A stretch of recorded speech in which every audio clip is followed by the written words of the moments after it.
Hello बच्चों, चलिए प्रश्न को पढ़ते हैं। इसमें लिखा है कि यदि ए सदिश जो है, यहाँ पे एक सदिश ए सदिश है जो कि -2i cap plus 3j cap plus k cap है, और दूसरा सदिश बच्चों बी सदिश दिया गया है जो कि i कैप 2j कैप और -4k कैप है।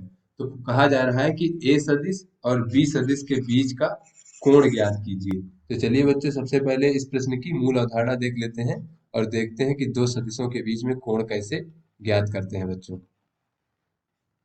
तो बच्चों, दो सदिश अगर हमारे पास ए सदिश और बी सदिश मान लें इस प्रकार से, और दोनों सदिश जो है इस प्रकार से हो बच्चों। ए सदिश मान लीजिए A1 i कैप, और बच्चों plus A2 j cap plus A3 k cap. और बच्चों जो बी सदिश है उसको हम मान लीजिए B1 i cap plus B2 j cap plus B3 k cap है बच्चों। तो दोनों सदिशों का जो अदिश गुणनफल होता है उसको हम बच्चों ए डॉट बी से प्रदर्शित करते हैं, और ये होता है बच्चों A1 गुणे B1। तो A1 B1 धन बच्चों A2 B2 और धन A3 B3 होता है बच्चों अदिश गुणनफल।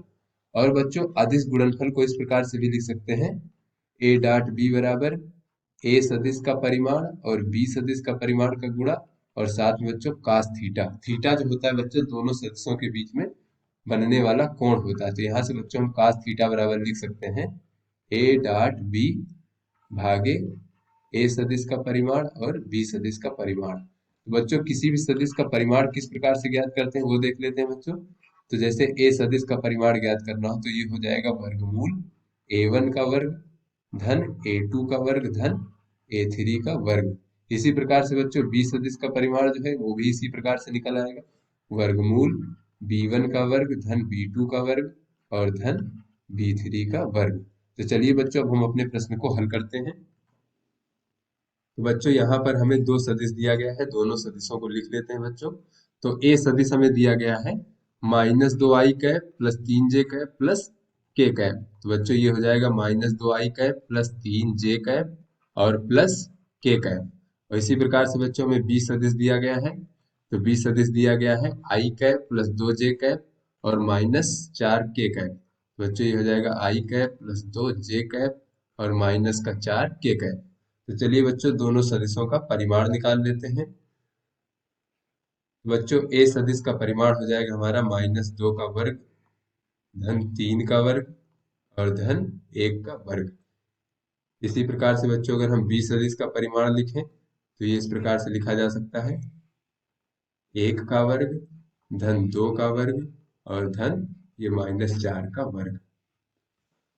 बच्चों इसको जब हम हल करेंगे तो ये हमें प्राप्त हो जाएगा वर्गमूल -2 का वर्ग हो जाएगा 4, 3 का वर्ग 9 और 1 का वर्ग 1। इसी प्रकार से बच्चों ये हमें प्राप्त हो जाएगा 1 धन 4 और धन 4 -4 का वर्ग 16। तो बच्चों ये हो जाएगा हमारा ए सदिश का परिमाण हो जाएगा वर्गमूल 14। इसी प्रकार से बच्चों बी सदिश का परिमाण हो जाएगा वर्गमूल 21। अब चलिए बच्चों दोनों सदिशों का अदिश गुणनफल ए डॉट बी ज्ञात कर लेते हैं। तो ए डॉट बी हो जाएगा बच्चों -2 गुणे 1। तो हो जाएगा बच्चों -2 गुणे 1 धन बच्चों ये 3 गुणे 2। तो ये हो जाएगा बच्चों 3 गुणे 2 धन बच्चों 1 गुणे -4।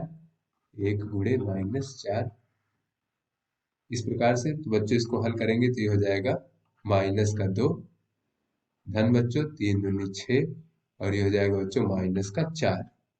तो यहाँ से बच्चों अगर हम अदिश गुणनफल देखें तो ये हमारा शून्य मिल रहा है बच्चों। तो यहाँ से अगर हम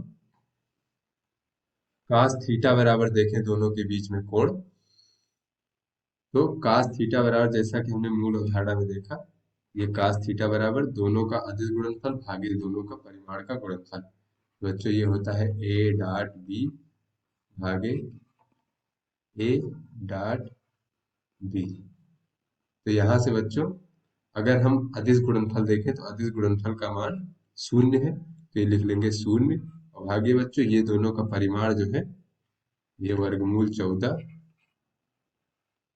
गुणे 21 इस प्रकार से हो जाएगा बच्चों। तो बच्चों ये कास थीटा का मान हमें शून्य मिल जाएगा।